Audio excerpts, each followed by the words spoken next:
नमस्कार, मैं शिवानी रतूड़ी आर्यवत टाइम्स में आपका स्वागत करती हूं। बिहारियों के प्रति नकारात्मक टिप्पणियों को लेकर ममता बनर्जी मुश्किल में फंसती हुई नजर आ रही हैं। जी हां, ठीक उसी तरह जैसे अरविंद केजरीवाल को इसका खामियाजा दिल्ली विधानसभा चुनाव में भुगतना पड़ा था। जी हां, केजरीवाल ने बिहारियों को गाली दी थी, जिसके परिणाम स्वरूप उनकी पार्टी बुरी तरह से हार गई थी। अब ममता बनर्जी ने भी बीजेपी पर आरोप लगाया है कि वे बिहारियों को अपने वोट बैंक के रूप में इस्तेमाल कर रही हैं और पश्चिम बंगाल में भी वही रणनीति अपनाई जा रही है। ममता बनर्जी का यह बयान न केवल पश्चिम बंगाल बल्कि बिहार की राजनीति को भी गरमा सकता है। महागठबंधन के नेता इस पर चुप्पी साधे हुए हैं, जबकि एनडीए नेता ममता पर हमला बोलने में जुट गए हैं।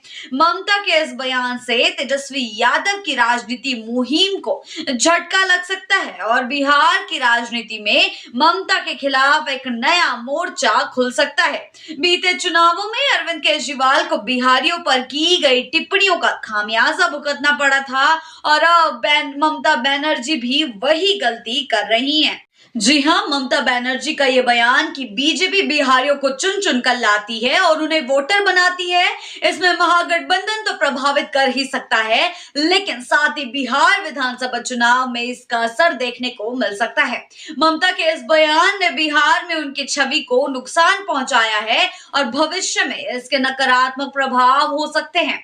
ममता बनर्जी का बिहारियों को लेकर दिया गया बयान न केवल पश्चिम बंगाल में बल्कि पूरे देश में राजनीति के लिहाज से अहम मोड़ पर आकर खड़ा हुआ है। ममता ने जो आरोप बीजेपी पर लगाया है, वे बिहारियों के लिए एक गहरे भावनात्मक मुद्दे के रूप में सामने आया है। ममता का कहना था कि बीजेपी बिहारियों को पश्चिम बंगाल के वोटर लिस्ट में शामिल कर रही है ताकि अपने वोट बैंक को मजबूत किया जा सके। यह बयान न केवल बंगाल के बिहारियों के प्रति नफरत को दर्शाता है, बल्कि बीजेपी के खिलाफ एक नया मोर्चा खोलने का भी प्रयास है। दिल्ली विधानसभा चुनाव में अरविंद केजरीवाल भी कुछ इसी प्रकार की गलती कर चुके थे। केजरीवाल ने बिहारियों के बारे में एक विवादित बयान दिया था, जिसका परिणाम उनके लिए बेहद नकारात्मक था और उसका परिणाम ये था कि वे दिल्ली में हार गए। जी हां, उस समय आम आदमी पार्टी को दिल्ली में जबरदस्त हार का सामना करना पड़ा था और अरविंद केजरीवाल को इस बयान का बहुत बड़ा खामियाजा उठाना पड़ा। अब ममता ने भी वही रास्ता अपनाया है जो केजरीवाल ने अपनाया था और अब यह सवाल उठता है कि क्या ममता को भी वैसी ही हार का सामना करना पड़ेगा जैसे केजरीवाल को करना पड़ा है।